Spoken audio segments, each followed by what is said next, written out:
Hello, my YouTube learners. Welcome to my channel. So sorry for yesterday. कल video नहीं आई थी just because of some reasons. So आज हम अपना next जो टॉपिक है वो सेम चैप्टर का वो कंटिन्यू करने वाले हैं. चैप्टर है chapter 4 timeline and source of history. History का चैप्टर था ये, क्लास 6 NCERT. न्यूली जो अपडेटेड NCERT आई है उसका है ये. तो आज का जो टॉपिक है वो है what are the source of history. अब प्लस एक चीज़ समझो, एक छोटा सा कॉन्सेप्ट है. जब आपको आपके आसपास या फिर किसी चीज़ के बारे में जानकारी, कोई भी पुरानी जानकारी चाहिए होती है या इन्फॉर्मेशन चाहिए होती है, तो आप क्या करते हो? अपने दादा दादी से पूछते हो, है ना, कि उनके दादा दादी का क्या नाम था और उनके भी दादा दादी का क्या नाम था. तो ये सारी चीज़ें हम किससे पूछते हैं? अपने फैमिली में जो सबसे बूढ़ा आदमी होता है, जो एक्सपीरियंस मतलब जिसको सबसे ज़्यादा इन्फॉर्मेशन होती है, उससे पूछते हैं. Can you collect information about at least 3 generation of your family or your mother and father side? यानी कि आप अपनी ये जो फैमिली है, मदर और फादर साइड दोनों की, इन दोनों साइड्स में कुछ जनरेशन, 3 जनरेशन की इन्फॉर्मेशन चाहिए. तो आप किससे लोगे? ऑब्वियस सी बात है, अपने दादा दादी से ही लोगे या फिर नाना नानी से लोगे. Create a family tree. अब देखो, जब हम पुरानी कोई इन्फॉर्मेशन चाहिए होती है तो हम उस आदमी से पूछते हैं जो सबसे ज़्यादा एक्सपीरियंस है, वो बूढ़ा होता है घर में, क्योंकि उसने काफ़ी सारी चीज़ें देखी होती हैं. ठीक है, तो हम उससे जाकर इन्फॉर्मेशन मांगते हैं कि उनके दादा दादी का क्या नाम था, उनके भी दादा दादी का नाम क्या था, ग्रैंड पेरेंट्स, सारी चीज़ें. सो सबसे पहला हमारा जो सोर्स हो गया हिस्ट्री का, वो कौन से हो जाएंगे? कुछ इन्फॉर्मेटिव पर्सनस. ठीक है, sources of history, a place, person, text और इन्फॉर्मेशन और object from which we gather information about some past events और पीरियड. देखो, सोर्स ऑफ हिस्ट्री बहुत तरीके के हो सकते हैं. सॉलिड भी हो सकते हैं, कोई पर्सन भी हो सकता है, आर्कनोलॉजिकल साइट्स भी हो सकती हैं, मैन्यूस्क्रिप्ट, इंस्क्रिप्शंस, स्कल्पचर्स, कॉइन्स, ये सारी जो चीज़ें हैं ये हिस्ट्री के सोर्सेज होते हैं. अब देखो, यहाँ पे एक चार्ट बना रखा है, इसको आपको फिल करना है, एक्टिविटी आपकी बुक के अंदर. आगे बढ़ते हैं. How did you find details about your family past? Did you rely on things like photographs, diaries, I card और memories from your parent and relatives? देखो, आप मोस्ट ऑफ दी देखोगे किसी की शादी की जो एल्बम होती है, मतलब शादी वगैरह की जो एल्बम्स होती हैं, जैसे आपके पेरेंट्स की एल्बम्स होंगी, उनमें बहुत सारे ऐसे लोग होंगे जो कि अब शायद ज़िंदा ना हो. तो ये जो लोग हैं, इन सब के बारे में हमें कैसे पता चला? उनकी एल्बम में से. बहुत सारी ऐसी फ़ोटोग्राफ्स होंगी, ब्लैक एंड वाइट भी हो सकती हैं, जिसके अंदर बहुत पुराने जो लोग होंगे आपके रिलेटिव्स में, उनके बारे में चीज़ें दी होंगी, उनकी फ़ोटोग्राफ्स होगी. अब आगे देखते हैं. Have you ever seen old coins, books, clothes, jewelry or utensils in and around your house? What type of information can we gain from such objects? Old coins, books, clothes, jewelry or utensils in and around your house. What type of information can we gain from such objects or from old houses or buildings? अभी ये पूछ रहा है कि आपने कभी पुराने जो सिक्के होते हैं, कॉइन्स होते हैं, वो देखें? पुरानी बुक्स, क्लोथ्स, ज्वेलरी और यूटेंसिल्स. अब देखो, इनसे ये पता चलता है, इन सब चीज़ों से आसपास के अगर हम पुरानी कोई चीज़ देखेंगे तो हमें मालूम पड़ेगा कि वो चीज़ें आज के टाइम से कैसे डिफरेंट है. पुराने टाइम के जो लोग थे, पुरानी जो मूवीज़ होती हैं, इन सब में आपने देखा होगा, ज़्यादातर जो लोग हुआ करते थे फुल स्लीव्स के कपड़े पहनना पसंद करते थे. ठीक है, उस टाइम पे विंटेज कार होती थी, वो बहुत ज़्यादा ट्रेंड में थी. बट आज के टाइम में क्या चीज़ है? आज के टाइम में स्पोर्ट्स कार हो गई, हाई स्पीड कार्स हो गई, और मोस्ट ऑफ दी जो लोग हैं उनके जो कपड़े हैं, पहनावा बिल्कुल चेंज हो चुका है. पहले कॉइन्स चला करते थे पैसे के, यानी कि आज तो रुपीज़ चलता है. पहले 25 पैसे, 50 पैसे के जो सिक्के होते हैं, कॉइन्स हैं, वो चलते थे. बट आज वो ट्रेंड में नहीं है, वो यूज़ में नहीं है. क्यों? क्योंकि वो जो मनी है वो अब आउटडेटेड हो गई है, वो चलन में नहीं है अब.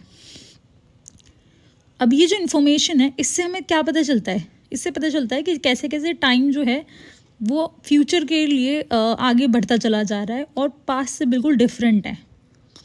ठीक है, पुराने टाइम में लोग मशीन, वो मिक्सी में चीज़ें ना पीस कर सिलबट्टे से या फिर किससे, कुंडी और सोटे से चीज़ें पीसा करते थे. चक्की, हाथ वाली चक्की हुआ करती थी आटा पीसने के लिए.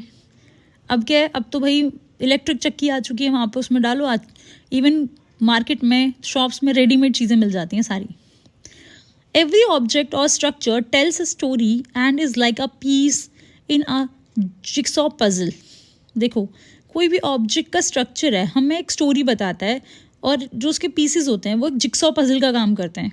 अब पजल क्या होती है, मैं आपको एक पिक्चर भी शो करूँगी, वो बिल्कुल जिक्सॉ पजल होते हैं, वो सेम वही जिक्सॉ पजल है जो छोटे छोटे बच्चों को दी जाती है सॉल्व करने के लिए। The objects that you seen around your house convey something of history of your family. आपके घर में जो भी चीज़ें मिल रही होंगी अभी करंटली, जो भी चीज़ होंगी वो आपके हिस्ट्री के बारे में बताएंगी, पुराने टाइम की चीज़ों के बारे में, कि पुराने टाइम के लोग कैसे रहते थे, उनका खाना पीना कैसा था और सारी चीज़ें।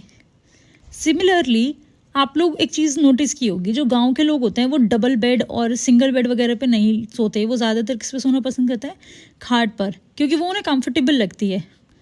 लेकिन शहरों में कभी बहुत बड़े बड़े जो घर होंगे उसमें आप लोगों ने बहुत कम देखी होगी खाट वगैरह।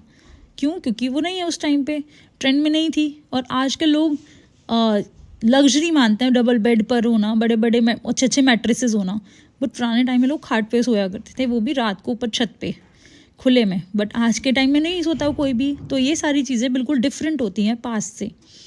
Similarly we can put together historical event through a variety of sources, but keep in mind that in case of history quite a few pieces of puzzle may remain missing। देखो, हमेशा ध्यान रखना जब कभी भी हम हिस्ट्री के बारे में जानकारी लें तो ये नहीं है कि सारी ही जो पजल के पीसेस है वो तुम्हें मिल जाएंगे। बहुत से पीसेस जो होते हैं पजल के वो मिसिंग होते हैं जब हम पास्ट के बारे में इंफॉर्मेशन लेते हैं। जैसे कि एक सिविलाइजेशन है जो कि इंडिया की नहीं वर्ल्ड की सबसे पुरानी सिविलाइजेशन है, हड़प्पन सिविलाइजेशन। उसके बहुत सारे मैन्यूस्क्रिप्ट मिली थी और इंस्क्रिप्शंस भी मिले थे। वो सारे जो इंस्क्रिप्शन है वो पिक्टोग्राफी में थे। पिक्टोग्राफी मतलब पिक्चर्स की फॉर्म में, उन्हें डिकोड नहीं किया गया आज तक। यानी कि हमें सिविलाइजेशन के बारे में पता तो चल गया, लेकिन उसमें किस चीज़ की पूजा होती थी, वो कैसे रहते थे, उनकी लैंग्वेज क्या थी, उसके बारे में कोई इन्फॉर्मेशन नहीं मिल पाई। जस्ट बिकॉज ऑफ क्योंकि हम उसे डिकोड नहीं कर पाए हैं कि वो कौन सी लैंग्वेज में बात किया करते थे, तो कुछ पीसेस मिसिंग है। Observe the figure at the bottom of the page, it's bring together the main source of history. You do not need to. अब देखो यहाँ पर एक पिक्चर दिखा रखी है, इसमें सारी की सारे जो मेन सोर्सेज है हिस्ट्री के वो दिखा रखे हैं। देखो, मैन्यूस्क्रिप्ट, कॉपर प्लेट, कॉइन्स, ये इंस्क्रिप्शंस हैं। इंस्क्रिप्शन सॉलिड सरफेस पर लिखे जाते हैं। फिर इंडियन लिटरेचर, वेदास, इतिहास, poem, play, historical text, collection of stories, scientific and technological text, ये लिटरेचर का पार्ट हो गए। ओरल सोर्स कौन से होंगे? गैनोलॉजिकल, फोक फ्लोर यानी कि जो गाने और गीत वगैरह होते हैं, मॉन्यूमेंट, मॉन्ट स्ट्रक्चर, ये सारी की सारी चीज़ें हिस्ट्री का सोर्स हैं। हम इनके थ्रू हिस्ट्री समझ सकते हैं आराम से। जब आप दिल्ली के किसी भी टॉम में या फिर किले में घूमने के लिए जाओगे तब आपको दिखाई देगा वहाँ पर बहुत सारी चीज़ें पुराने टाइम के हिसाब से बनी हुई हैं और कुछ लिखा रहता है दीवारों पर। तो वो सारी चीज़ें क्या हैं? वो हिस्ट्री का ही पार्ट है, जिन्हें हमारे आर्कियोलॉजिकल डिपार्टमेंट ने काफ़ी हद तक डिकोड किया हुआ है कि वो लोग कैसे रहते थे, क्या खाते थे, उनका रहन सहन कैसा था और सारी चीज़ें। पेंटिंग्स हो गए, स्कल्पचर्स हो गए, कुछ केव्स भी हैं, केव्स में पेंटिंग्स भी मिलती हैं, एलोरा केव, अजंता केव्स, ये सारी चीज़ें।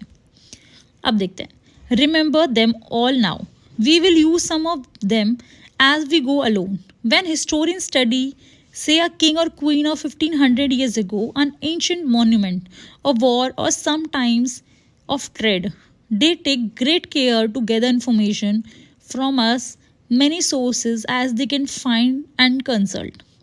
हिस्टोरियन क्या करते हैं? जैसे हिस्टोरियन ने एक बात बोली कि एक राजा था, एक रानी थी 1500 साल पहले। वो उन्हें बस कैसे पता चला?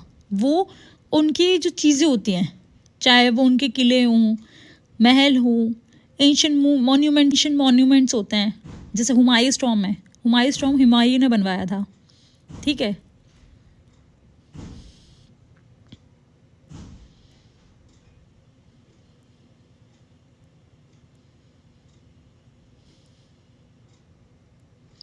When historians study, say, a king or queen of 1500 years ago, an ancient monument, war or some items of trade, they take great care of gather information from as many sources as they can find and consult. Historian कौन होता है? Historian एक person होता है जो study करता है past के बारे में, ठीक है.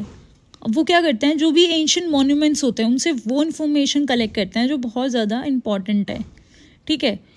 फिर वॉर हो गई, वॉर से रिलेटेड भाई कैसे कैसे पुराने टाइम में क्या होता था, कैसी वॉर्स होती थी, कैसे वेपन्स यूज़ होते थे और सारी चीज़ें.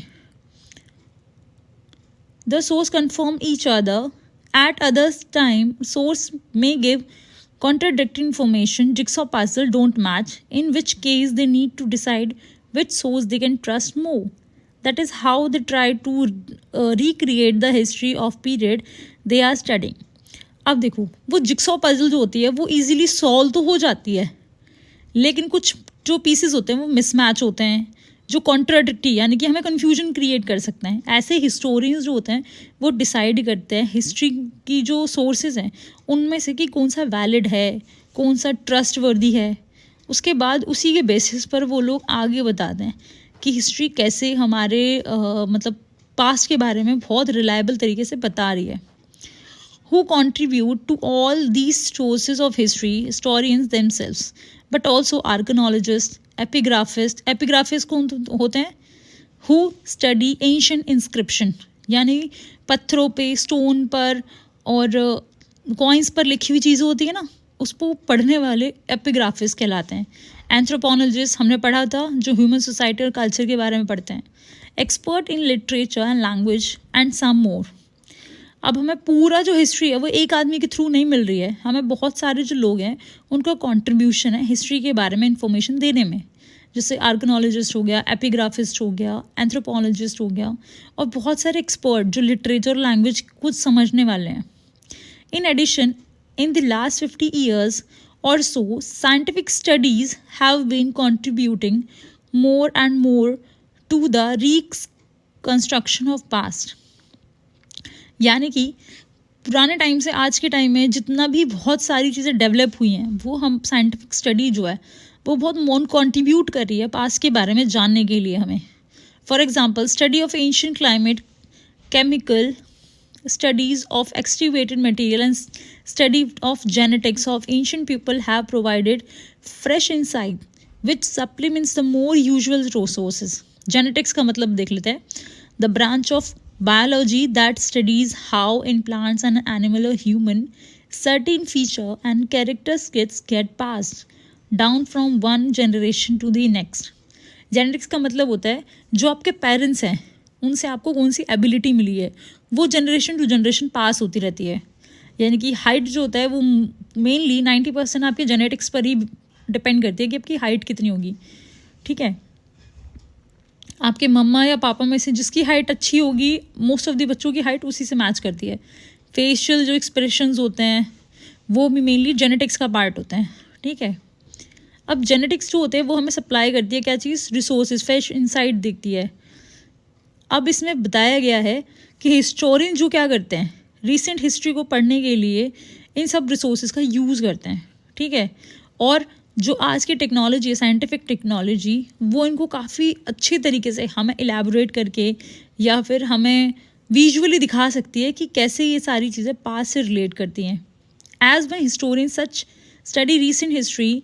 Another source is newspaper. For last few decades, electronic media, television, the internet, etc. can also be consulted. पुराने टाइम में हिस्ट्री के बारे में जानने के लिए पहले लोग रेडियो का और न्यूज़पेपर का सहारा लेते थे क्योंकि उसी के अंदर इन्फॉर्मेशन आती थी ऐसी. लेकिन आज के टाइम में क्या है, टीवी है, मेन इंटरनेट हो गया, फ़ोन हो गए, इन सब चीज़ों का भी काफ़ी कंट्रीब्यूशन है क्योंकि हमें इससे बहुत सारी इन्फॉर्मेशन मिल जाती है पास्ट के बारे में. अब यहाँ पर लेक्स एक्सप्लोर करके दिखाया गया है. There are the few images of different source of history on the next page. Who and what do you think the object show? Right down in the box near next to the images and any information. अब नीचे कुछ pictures दिखाई गए हैं, उसके आगे आपको लिखना है कि क्या है ये और ये क्या शो कर रहे हैं. सबसे पहले यहाँ पर कॉइन दिखाया हुआ है, ठीक है. कॉइन लिखना है, ये कैसा है, ये कॉइन है और ये हिस्ट्री का एक सोर्स है पास्ट. फिर उसके बाद यहाँ पर आपको स्कल्पचर्स दिखाए गए हैं जो कि एक वॉल पर बनाए गए हैं, ठीक है. फिर यहाँ पर ये हमारा नेशनल एम्बल बनाया हुआ है, ठीक है. अब आगे जो टॉपिक है वो है the beginnings of human history. ये जो टॉपिक है हम अपनी नेक्स्ट क्लास में कवर करेंगे। आज के लिए हम इतना ही करने वाले हैं। If you have any kind of doubt और confusion that you can ask and feel free to connect with us. If you like that video, then please like, comment and subscribe for more such videos. Bye bye.